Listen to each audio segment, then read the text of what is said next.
An explosive new book by a senior bureaucrat takes you right inside the heart of the spat between the Modi government and the RBI under Urjit Patel, along with many other stories as well. I'm Barkha Dutt. You're with the Mojo story. On the program today, in a few moments from now, we'll be talking to Subhash Garg, who has served as both the Economic Affairs and the Finance Secretary of India. His book, We Also Make Policy, takes you right inside the inner workings of the Finance Ministry, decision-making, and some of the accompanying controversies that he had a ringside view to in his tenure as a top bureaucrat. What's already making the headlines is what the book has to say about the spat between the Modi government and the RBI under then RBI Governor Urjit Patel. In fact, an excerpt from the book that has made all the top headlines today is an angry meeting where the Prime Minister, arguing and upset with the RBI over how surplus funds with the central bank should be used, likened Mr. Patel to a snake sitting on a hoard of excess funds. There are many other nuggets in this book as well, including the former finance secretary's own dramatic and somewhat tense equation with Nirmala Sitharaman, the present finance minister. There's a lot to talk about, so without further ado, let me introduce on the program today the author of this new book, We Also Make Policy, that, as I said, gives you several stories to take home with you, including whether Raghuram Rajan, who you see on your screen, opposed demonetization on the record, why Arvind Subramaniam was a little annoyed with what he saw as the Prime Minister's office's excessive interference, and a lot more. There's a lot to talk about, Mr. Garg. So welcome to the program. And let me start actually by talking about what you must have seen is already making headlines. The Prime Minister getting very angry in a way that your own book says you've never seen him before. And he likens the then RBI Governor, Mr. Urjit Patel, to a snake sitting on the hoard of excess cash. Now, not to be sensational, I want to put into context the comments that come in the book. This is in the context of the argument, an ongoing long argument between the government and the RBI, and 13,800 crores of surplus funds with the RBI, and the government saying the RBI should release those funds. In the context of one of those meetings, you describe what the Prime Minister said. So I want to start actually with that controversy. Tell us what was happening, what led to the Prime Minister likening Mr. Patel to a snake sitting on the hoard of surplus or excess cash. See, that meeting was for reviewing the economic situation. We were in a bit of a tough spot. And the Reserve Bank number of issues are going on, including one where it so happens that RBI generates surpluses every year because RBI prints money which doesn't have cost. It invests that money in bonds and the foreign currency assets, which generates return, and therefore RBI generates profits every year. The law provides that these profits should be transferred to the government. But in Raghuram Rajan's times, and then followed by Urjit Patel's time, they came up with something called Economic Capital Framework and decided to keep a good part of the surplus with the Reserve Bank itself. So that was a bone of contention. It was going on for quite some time. In that meeting, this also emerged as one of the issues to discuss, right? And then in one context, I think Prime Minister had also realized that RBI was being unreasonable on this front. And then he said, "Ke bhai, saap ki tarah se kundi laga ke kyun baithe ho?" That was the expression, because there is a hoard of money. The economic capital framework has led over 3 to 4 lakh crores of extra cash with RBI, which should come to the government in the normal course of the things. And now you're not allowing it to happen. So it was in that context. I don't think he equated him with a snake or something. It was to use that simile to say that this is like a snake sitting over the hoard of cash, kundli laga ke baith jana, that kind of thing. So I think what we should read about it is this, that he was sort of expressing his unhappiness at the attitude of the Reserve Bank in not transferring the surplus and just keep on sitting there offering excuses, and lots of things were going on, but not making it happen. Right. You say, of course, that it is a metaphor, a simile, not to be taken literally. But you also describe how Mr. Patel would get very upset with some of these very tempestuous meetings. At one such meeting, he even had to step out because he was feeling palpitations. You all offered to postpone the meeting. That didn't happen. Eventually, Urjit Patel resigns. Now, if you were to look back at that time, would you say that there was something in that equation where the personal chemistry had gone wrong? Or was it something else? Because although it was a simile or a metaphor, the fact that there was tension between the Modi government and Urjit Patel is very well established in your book. So if you can talk about that time. So Barkha Urjit was appointed by Mr. Modi. It was his choice. So it's not that it was like Raghuram Rajan who came from the earlier regime. And therefore, rightly, the expectations was that he would behave in a conservative, constructive way. And one of that was that you should be communicative, you should be discussing with the government to solve the problems of the day, whether it's the inflation, whether it's the liquidity, whether it is the non-performing loans in the banking sector and all. But for reasons which I don't describe as purely personal, it's part institutional and part personality related. Mr. Urjit Patel's RBI adopted the way of doing things, which were perhaps not the right communicative, consultative way of doing things. For example, in this extract which has been published yesterday, Rajiv Kumar, who was the banking secretary at that time, did bring it to the notice of the Prime Minister that the RBI issued a circular, that famous 12 February circular, if I remember correctly, where the companies which had non-performing loans, and if they don't settle it out in a certain way, then they have to be taken to the bankruptcy. No questions, no accommodations, no discussions, right?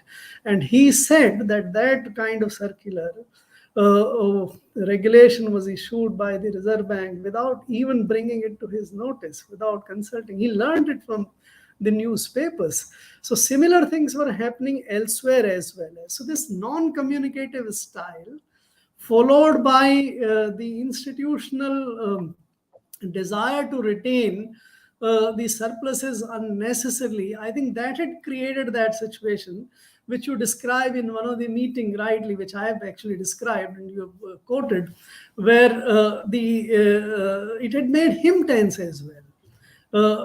And quite tense to the risk of his health as well.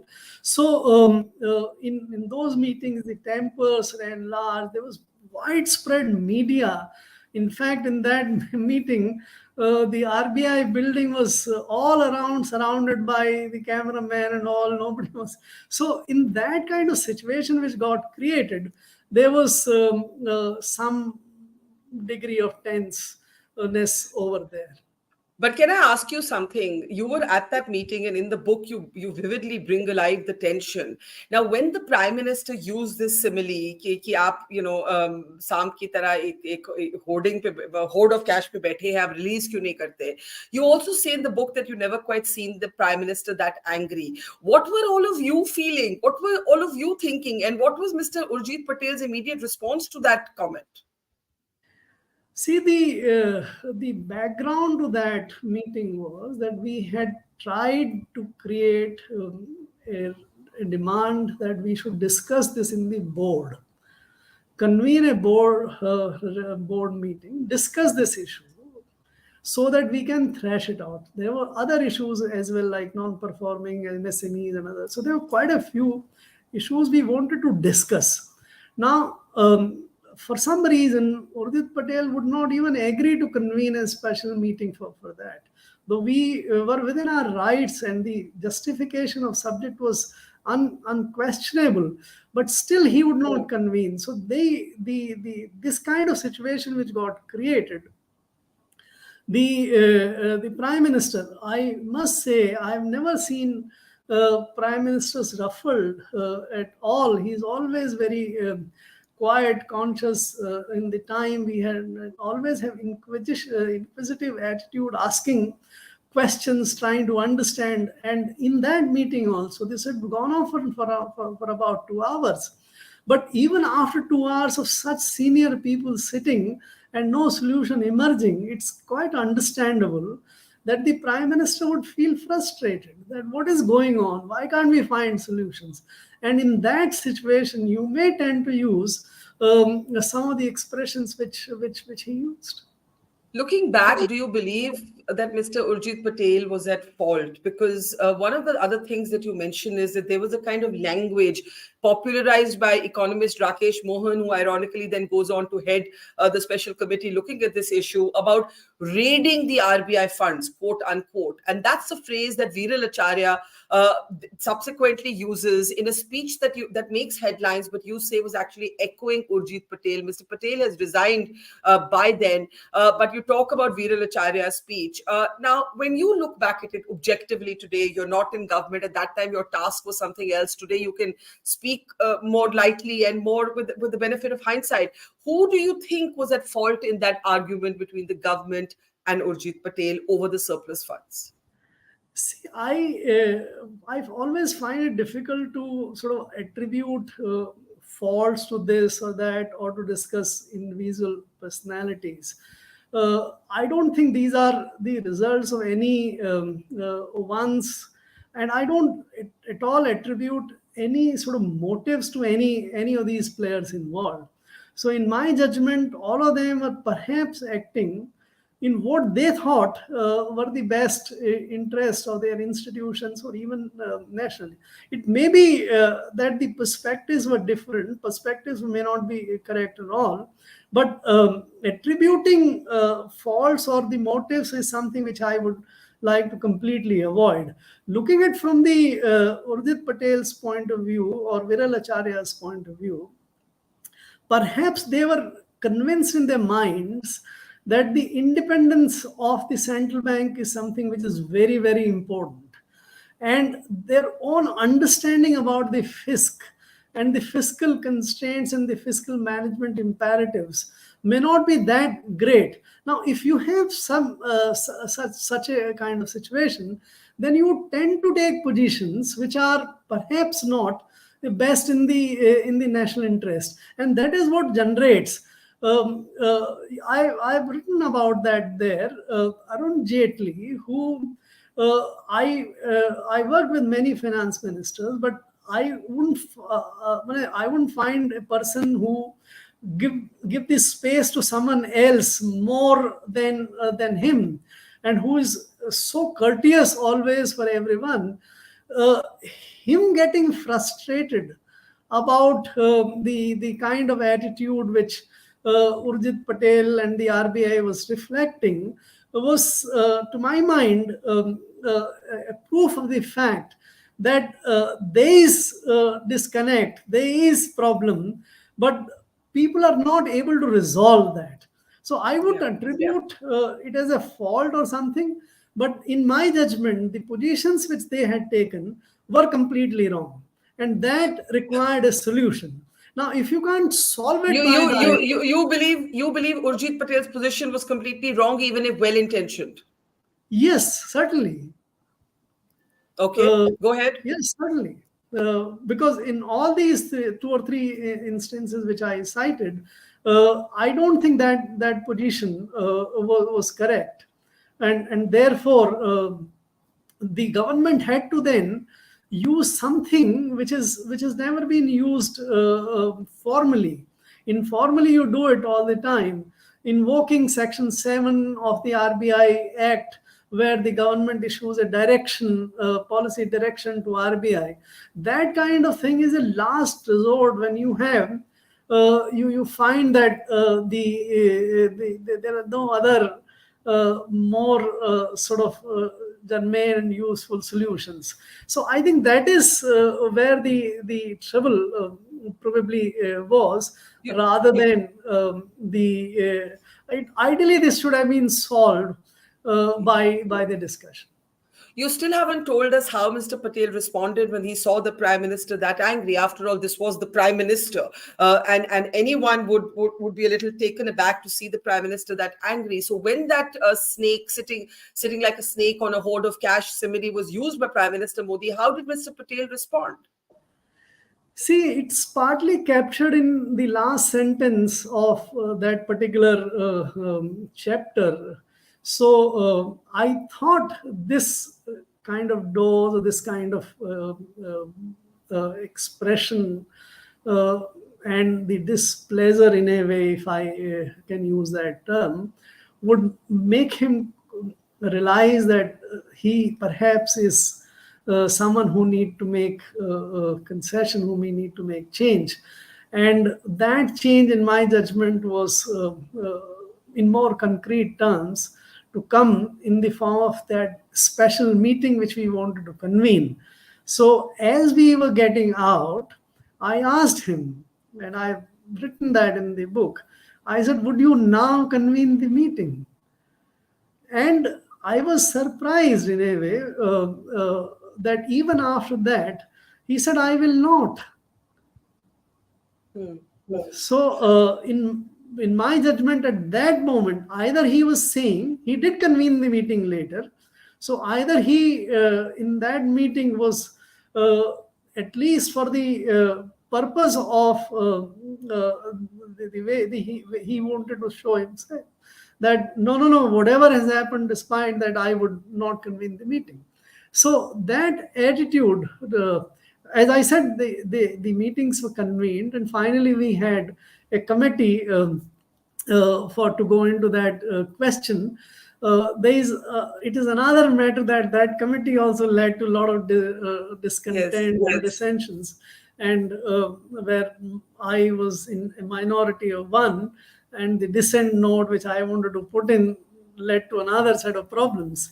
So he did convene, though and that decision was taken in a meeting when he was still governor, though it was operationalized after he had left.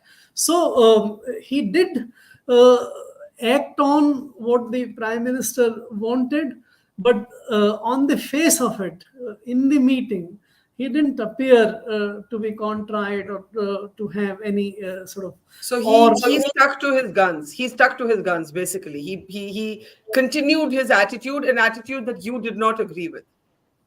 I said he convened the meeting thereafter. What is the word that you would use? You write in your book that the Prime Minister said the RBI's intransigence was hurting India or the country's interests.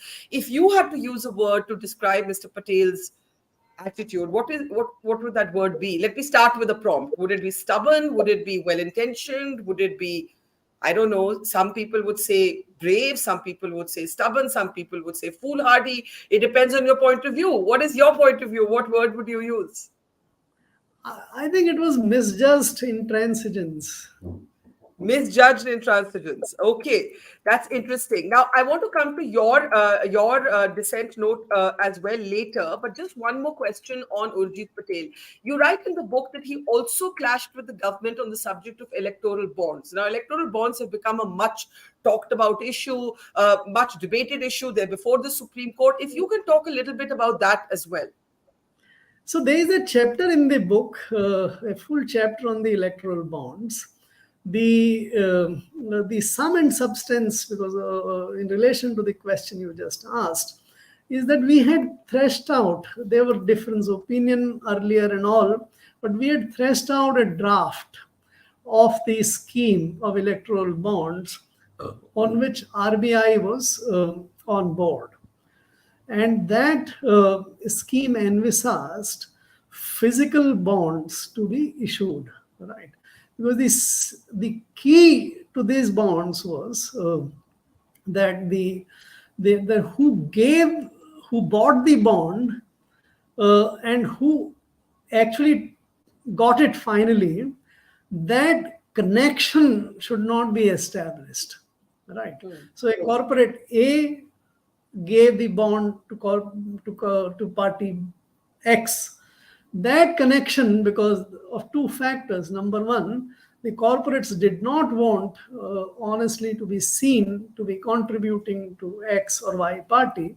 And secondly, it in a way encouraged more towards those who are not politically favored. That's what and that can be ensured only if the SBI sold those bonds without keeping the record of who bought, of course from the KYC account itself, and then who which party got from whom.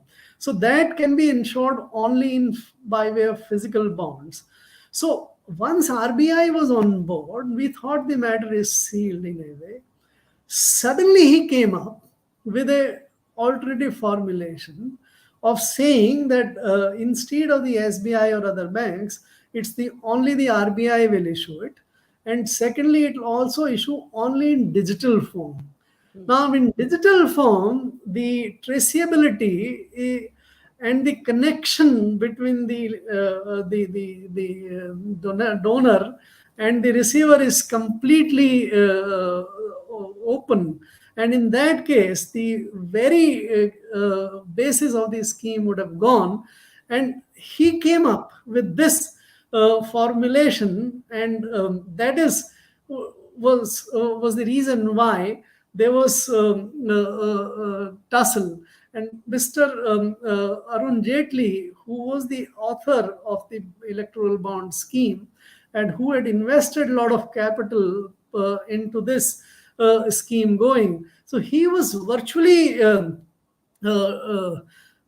aghast, devastated by this turn in Urjit Patel's opinion and wanting to do the digital bond.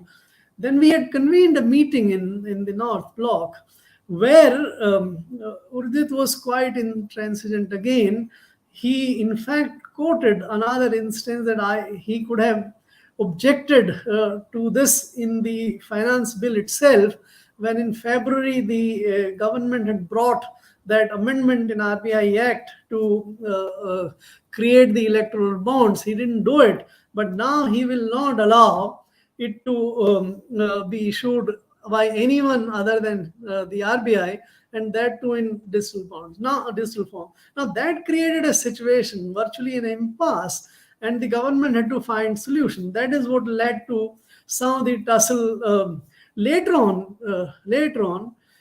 Without formally agreeing to this, the RBI did indirectly agree to issue of physical bonds by SBI, but by noting it in one of the committee meetings. But before I move on from Urjit Patel and look at other issues in your book on electoral bonds themselves, and the Supreme Court will have to decide this matter, but the one criticism is that there is a kind of veil of secrecy around who's giving what money to whom, and that raises questions about the health of democracy, that the citizen has the right to know which corporate is giving how much money to which party. How do you look at that criticism, sir?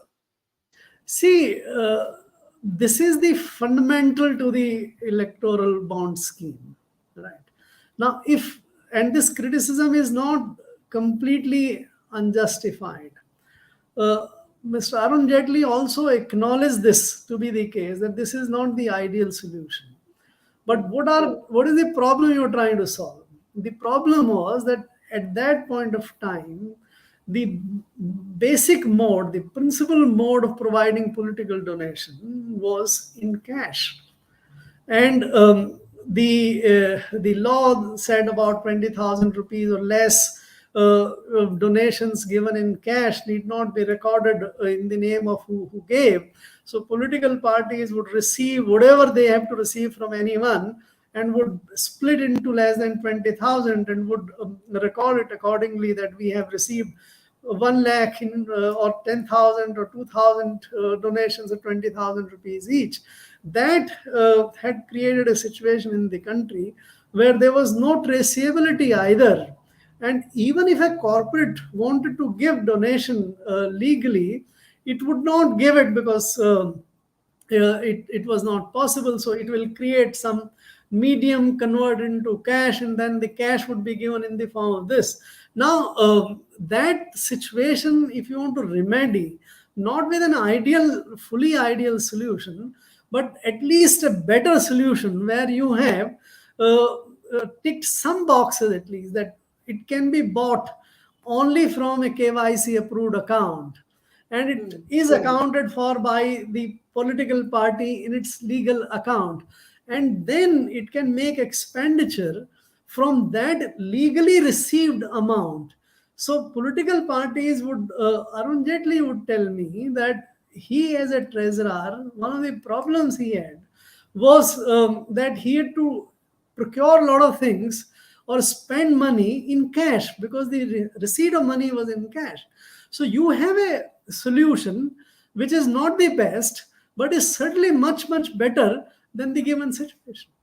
Okay, the Supreme Court will have the final word on that. Let me, talking about cash, I have to go towards demonetization. And your book talks about how you were tasked with defending demonetization on the anniversary of it, but you eventually sort of tweeted saying that, look, let's move on from this. And you concede in your book that the implementation, the planning was poor. It caused a lot of suffering. You also raise a very interesting little nugget in the book about Raghuram Rajan. Now, Mr. Rajan has said to many people, including to me, that he had flagged his opposition to demonetization. Your book talks about a question in Parliament that the government had to answer. What did Raghuram Rajan say actually on demonetization? And you get a call not just from the Prime Minister's office, but you also get a reply from the RBI in a sealed cover. So without giving away more, I'm going to let you tell that story. Go ahead, Mr. Garg. See, whenever any question is raised in the Parliament concerning any department, in this case, the Department of Economic Affairs, we would ask for the information from the concerned agencies in the department. So in that case, since the question was about whether whether any such note was given by Mr. Raghuram Rajan to the Prime Minister, so we needed to ask it from the PMO as well as the RBI. So PMO said we don't have any paper on this, right? And the RBI sent me that, which I have quoted in the book, which essentially said that there was a discussion in the Prime Minister's office when Mr. Raghuram Rajan visited them, and obviously he might have taken some note with him, or he couldn't have only talked about from memory, so there must have been some note. But that note,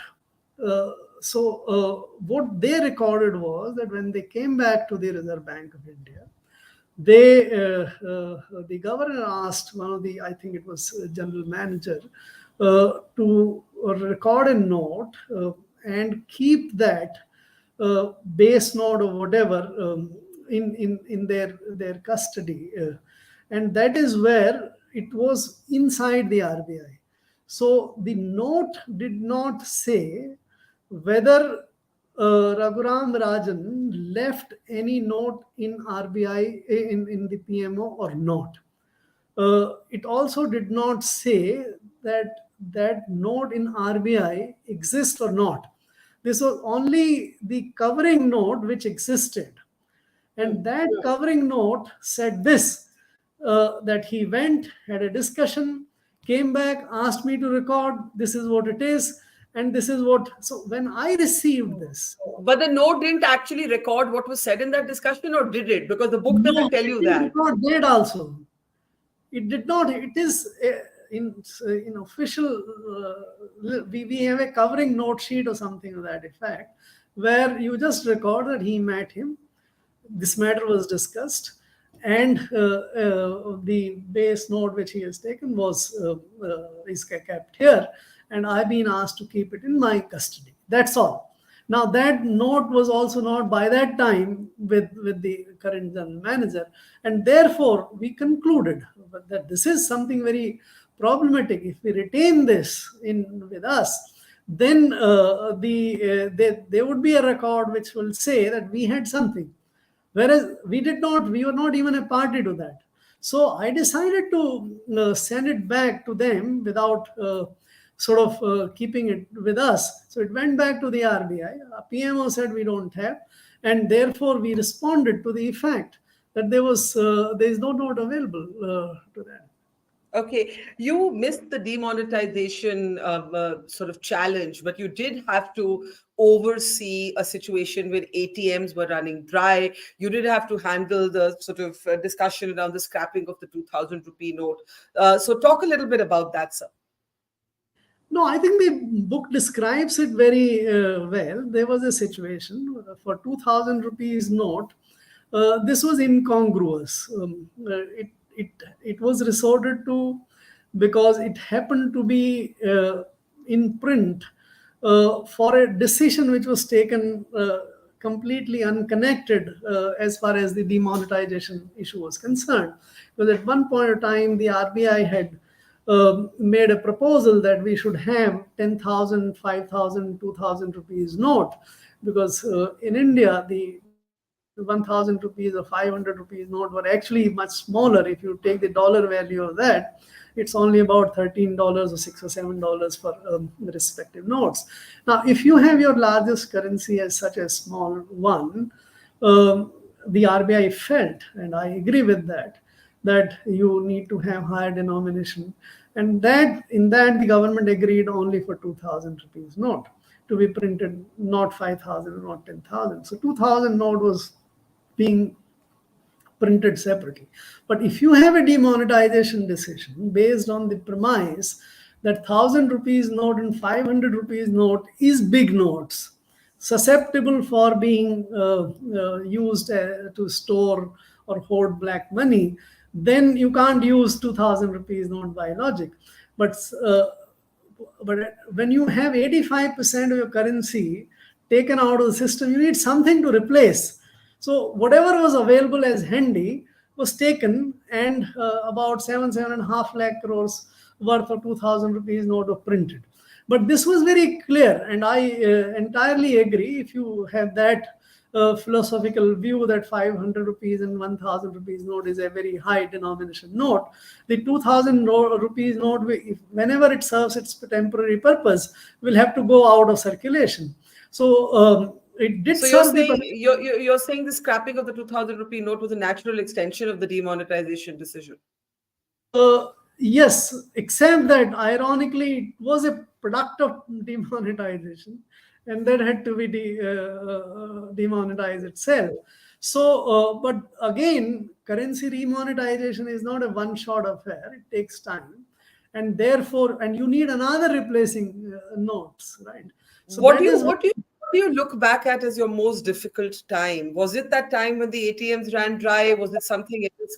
When you look back at that time when you felt nervous about what would happen next? You saw images like this, the ATMs were dry. Like I said, you missed the sort of initial challenges of demonetization. Those were not your responsibility. But when you look back at your tenure, what was your most difficult phase? God's grace, I never feel anything to be a situation where I need to lose my cool or I have to feel nervous. So I never felt nervous. Good for you. But let's talk about then in the end, a minister you did not get along with that well. You clearly got along very well with Mr. Jaitley, decently with Mr. Piyush Goyal. You worked with 3 ministers, and then you come to Nirmala Sitharaman. And in your book, you describe, right in the introduction, you describe Ms. Sitharaman as someone who's feisty, but who also takes offense as the best approach to put a person in their place. Feisty considers offense as the best way to put a person in his place. You also go on to talk about your short-lived tenure, I think 55 days with her, as dramatic and eventful, but you felt that she had a set of biases against you. When we fast forward to this whole jhagda with the RBI, finally there's a committee to look at surplus funds. You write a dissent note, and Ms. Sitharaman questions your authority, and you quit. So let's talk about that equation with Ms. Sitharaman. And I will add one more quote from your book where you say that when it comes to policy making, you did not find her to be as capable as her predecessors. So I wanted to put all of that on the record and then give you a chance to talk about that relationship in the end. Go ahead, Mr. Garg. So what you have put out is, what I'm saying is the less familiarity, not capability. Yes. Okay, sorry, I stand corrected. Less familiarity. I beg your pardon. Yes, because she had yes. not handled the Fair enough. economic. Fair enough. Right. Fair enough. Yes. Yeah. Um, See, everyone I think has a different personality. We discussed in the case of Urjit Patel, the so mindset, personality, and I have no problems with that. I think everyone, we should be able to learn to work with everyone. That's what my sense is, because we are there to do a certain kind of job. Uh, uh, she as the minister, I as the secretary to the government, and together we need to produce something. For example, let us say the budget, which was the main product when she was and I was around together, right? So if we are focused on sort of producing or delivering what is the expected deliverable, even when you have differences in personality, or you don't you don't feel too sort of happy, cozy with each other, you can still carry on. But if you have basic differences in the way how you handle, for example, the issue which you have just mentioned about the note. The Yes. dissent note was not post Nirmala Sitharaman's coming into the finance ministry. There was a history to it. This economic capital framework was way back in 2017-18. The committee was constituted in October 2018. It had 6 or 7 meetings before she came on board. My dissent note, which had been drafted, which had been shown to the Prime Minister's office, and all was part of the report when she arrived. It was part of the report which the committee, because in committee everyone has this right to have a dissent note attached. You can take decisions by the majority, but the dissent is something which is fundamental, right? And we have dissent in so many other committees, etc. So I thought the fair solution was to have the committee decide what they want, and me to put my dissent note. But my sense is that that is where the problem started. Is that probably in the RBI and the other committee members felt that if my note stayed in the committee report, this would create problems for future, because uh, it's my judgment that their view was incorrect, was And not in the. once again, to put into context for our audience, this was again on how the RBI, again on the surplus funds of the RBI. There, I won't take you to the complexity of the situation, but in simple language, the RBI reserves is basically of two types, right? One, it generates the reserves from valuation. So you buy dollar at 40 rupees or 50 rupees, and when the dollar appreciates to 80 rupees or something, you have notional valuation gains of rupees 30, 40, right? So that is what valuation gains we call. These are not realized in cash, but they sits on my balance sheet.